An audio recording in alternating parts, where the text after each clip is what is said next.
All right. And hello, everybody. Welcome. And I'm glad you're here. I want you to know, enjoy, have a good time, watch what you want to watch. Um, I think you'll enjoy. I do have a YouTube channel. The name is Patrick Gray, and I invite you to subscribe. I think you will like what's there. There's all sorts of stuff there. I'm creating a series of YouTubes about the use of hydraulic cylinders in a human mimicking robot, and I'm going to send all those videos to my YouTube channel. I do have a web site. The name of it is PistonRobot.com. There's a menu. You can go to discussions about a piston robot. It doesn't show it here, but there's going to be another page here called Piston Robot Hydraulic Walking, and that's the page on this topic of the hydraulic cylinders. And I should have links to all of my YouTubes there on this topic. We're getting into a human-sized robot, 6 feet tall, 200 pounds of weight. It's hydraulic.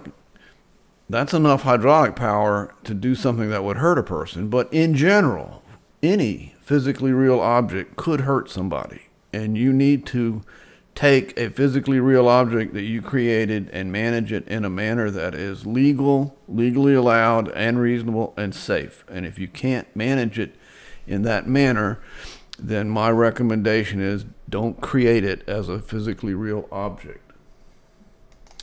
And we will go back to the walking images of the piston robot. And let's see what we're looking at today. This is the tree of life. Isn't that true? Nothing is ever as simple as you think it is, particularly on the topic of imitating life. And we're trying to imitate a human being, a living human being. So that's complicated. And I'm trying to take the concept that the prime mover source for the human mimicking robot needs to be a hydraulic cylinder. And I've mentioned to you before that a hydraulic cylinder is this entire structure here. The piston rod, the connection on that end, the connection on this end, the cylinder, the piston itself, and the piston rod. That whole structure is a hydraulic cylinder. I think most people would call this a piston. That's why I called this a piston robot. I should also notice here, see there's not a, see this shaft here, nice blue metal shaft? There's going to be a shaft here too, and a shaft here, and a shaft up there, and across there. Each thing that you add to these drawings makes them more complicated. And so I didn't put all those shafts in there because the drawing gets so complicated that the computer program can't handle it. There's another place where a shaft would be, but there's another place.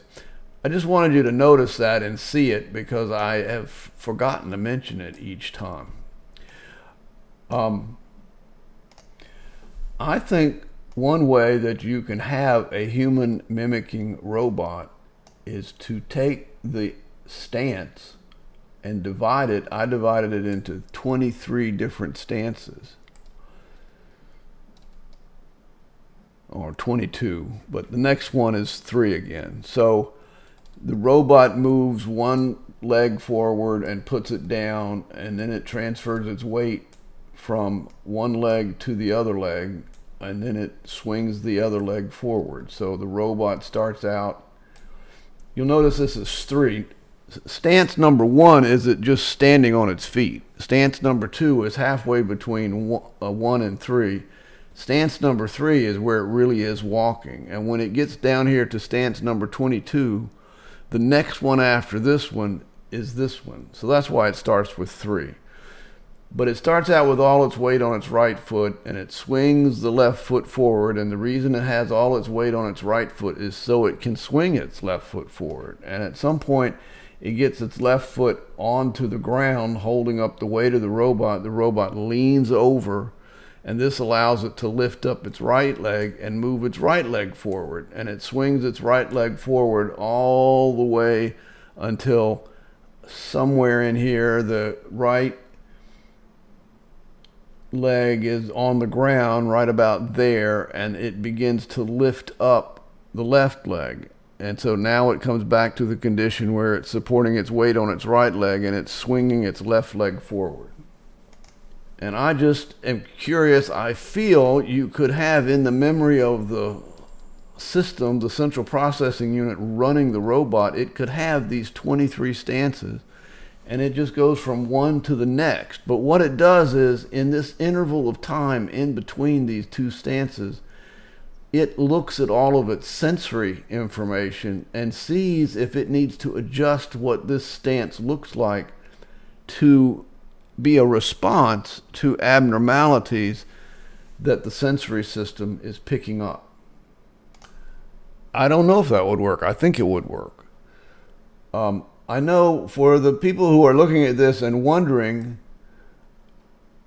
I wanted to give them the ability to have this three-dimensional drawing available on their own computer. So I told my drawing program to bring this to an FBX format, that's an exchange format, and then have that FBX be a file that people can upload to their computer and open it in their own drawing program.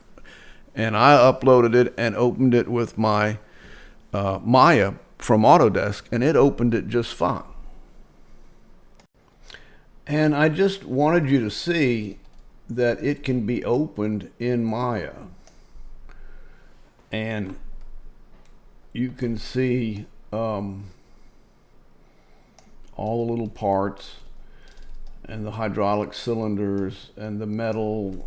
I changed the colors a little bit inside of Maya, but I don't think I like the colors in KeyShot, and so I'm not going to do a lot. But what I'm wanting you to see is that it can be opened. This FBX can be opened in Maya from Autodesk, which means you can open it in Autodesk programs or other high quality programs and look at it yourself with your own program. And you can actually 3D print it if you want to. And this robot is about 67 inches tall as drawn, but all of my designs, I try to make my designs where they can be scaled. So you can shrink the robot, or you can increase the size of it, and you can make it out of plastic.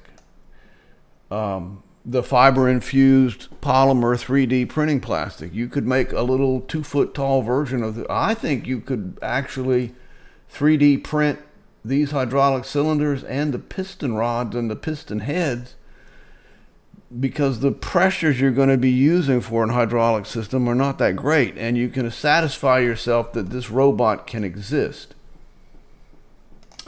And the reason I wanted to have an FBX version of this is because I don't mind people saying, well, your idea, Dr. Gray, is just a bad idea. But I don't like the idea of them saying, well, it's not a bad idea, except it's impossible. It can't be created and it won't work. And I don't think that's true. It's in a 3D drawing program, so you can look at whatever you want to look at. And I think all these parts are strong enough to do the work they're supposed to do. And I've put all of these limbs through the full human range of motion, and there's no collision of parts. And we can see here these hydraulic cylinders rotate. They do internal and external rotation of the leg, these two. That's left leg, that's right. These hydraulic cylinders do abduction and adduction of the leg. And these hydraulic cylinders here and here do flexion and extension of the leg. These hydraulic cylinders here and here do flexion and extension of the knee. And these hydraulic cylinders here and here do abduction or eversion, inversion of the ankle, and flexion, extension of the ankle. And these little hydraulic cylinders right here allow the toes to be individually moved. And I'm going to give you more detailed discussions about this, but I wanted to prepare a YouTube to show you that this can be visualized in a 3D drawing program to satisfy yourself that it really could exist and that none of the parts are running into each other. Of interest, it's hard to do in a short video, but the thorax is controlled by there's a piston in here that rotates at 1, 2, and then there's 2 that move the hips. So each leg is controlled by 1, 2, 3, 4, 5, 6, 7, 8, 9, 10, 11. There's 11 or 12 hydraulic cylinders that control each leg, which means the entire robot is only controlled by about 26 different hydraulic cylinders. This means if you wanted to, you could create a spreadsheet where each vertical column is an increment of time, and each of the horizontal rows is one of these hydraulic cylinders, and the cells of each place on that column is the amount of extension or retraction of that particular hydraulic cylinder for that particular moment in time. So that if you have this stance where it's standing on its left leg and it's swinging its right leg forward, this stance from here to here is just getting ready to move the right leg more forward. All of those values for the cells of that spreadsheet can be converted into the spreadsheet for this interval of time. So as you go across the spreadsheet, you go down these hydraulic cylinders, and what you would do is do sensory evaluation to see if the proposed value for extension and retraction of the hydraulic cylinder for the next stance is a good idea or if it needs to be modified. And I just wanted now to take you out into the website and show you where all of this is.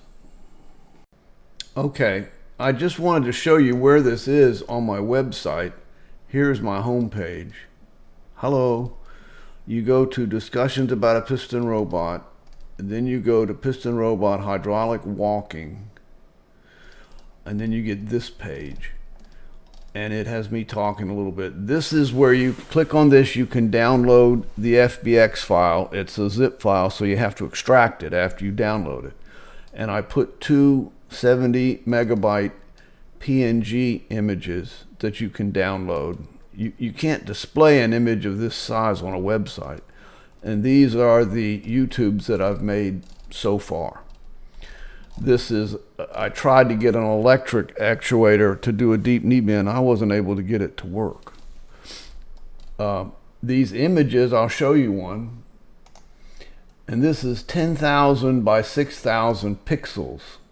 See, again, there's no shafts here, and that's just to make it easier. But it lets you carefully and properly study this robot to see how it works and satisfy yourselves that at least it's a robot that you could try on the hydraulic cylinder concept. This is looking at them from the front. And this is looking at them from the back. This one is actually 76 megabytes. Again, there's no shaft, but it would be there. It lets you see the ankle. I tried to create an ankle that's small, but it lets you have eversion, inversion, and flexion extension without the two of them interfering with each other. And you can see some of these hydraulic cylinders control internal external rotation of the hip. These hydraulic cylinders control abduction, adduction of the hip, and this whole sequence of cylinders controls flexion, extension of the leg and the knee. Anyway, I gotta go. She's waving at me. So I'll make some more videos, and I just wanted you to see the piston robot that you can see for yourself in your programs if you want to.